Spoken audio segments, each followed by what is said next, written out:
Have you guys ever absolutely been destroying the people in your deathmatch just to then hop into a comp game and to get one tapped at the very first sighting of another player? This happens to too many people and it happens to me as well. And as someone who doesn't even warm up 90% of the time, you guys are going to want to watch this video and find out what I do to make sure that this doesn't happen.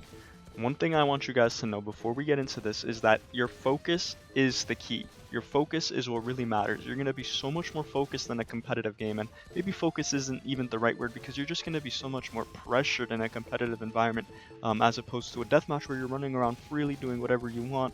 You're going to be constantly moving in a deathmatch all the time, always holding a movement key to be getting from place to place, obviously, in a deathmatch. But in a comp game, you can be stuck in B main for like 1 minute. Like you can be in B main for 1 minute. So there's a difference, and you have to learn exactly what to do in order to get your mechanical skill that you have rightfully earned into competitive. Because like it's just really annoying to know that you have the skill, not be able to use it. So let's get into this first step on how to do that.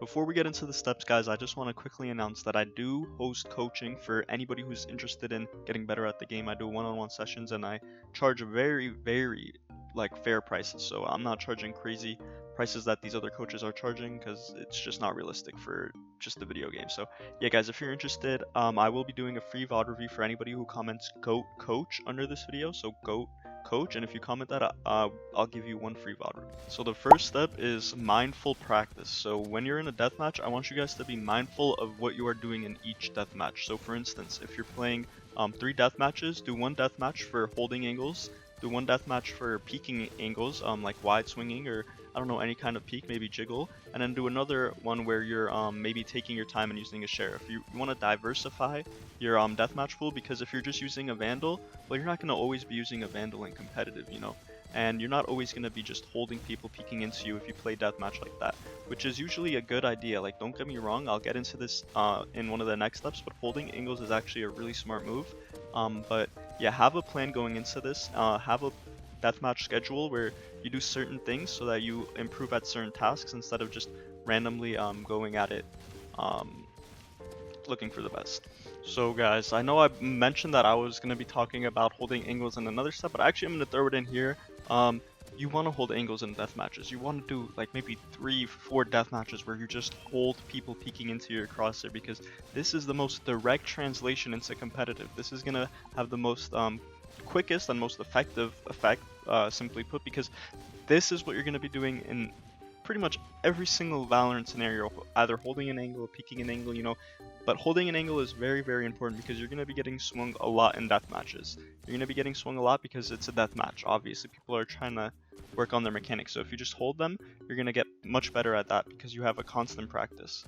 Okay guys, so the next step that I want to talk about is actually making sure that you are using audio and playing with audio and holding for footsteps and all this stuff in deathmatch. A lot of people say that you shouldn't do this, and I actually hardly disagree with those people, because you need to be doing this, because in a competitive environment where you're playing against real players, you're going to need to be holding their positions, you're going to need to be listening to their positions, and knowing where they are to be holding them, of course. So audio cues are very important, and being able to react to different audio cues and being able to react quickly to different audio cues is very important, and you gain that skill by doing death matches with your audio turned on. You don't want to have your audio off. Don't listen to the people who tell you, oh, play deathmatch with no audio. Like, don't be weird and use your audio. It's not weird, you're just trying to improve.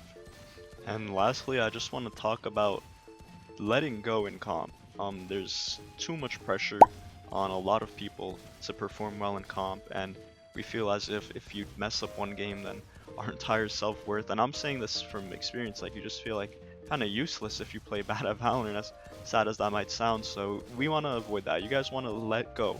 You want to let go, not have those weights on you. It's like, think about Rock Lee taking his weights off. Like, once you take off your weights off in comp, you're going to be playing like it's a deathmatch, so just let go of the mental barrier and just perform like your true skill after doing everything else that I've covered in this video, and you should see yourself feel much better at competitive, and feel like your mechanics improved even though they didn't. Like, you'll feel like a much better player in general, because people only reflect on their competitive skill when they like think about how good they are.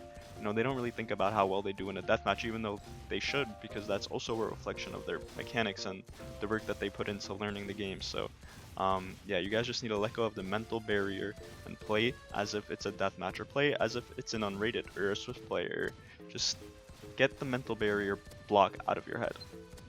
Okay guys, so that's gonna wrap up this video. Really quickly though, if you're interested in improving your mechanics and learning calm aim, or if you're interested in learning Valorant timings and how to perfect your timings and catch enemies, unsuspecting enemies off guard, then check out my 2 latest videos and they will be talking about those topics, and I go pretty in depth and give in-game examples where I slow down the clips and I just explain everything and hopefully get through to you guys. But with that being said, that's going to conclude today's video. I hope you guys learned how to apply your deathmatch skill into comp, because this is a crucial step. Because if you have the mechanics but you can't even use them, like what good is even having the mechanics? But with that being said guys, take care, have a great rest of your days. I'll catch you guys all next week.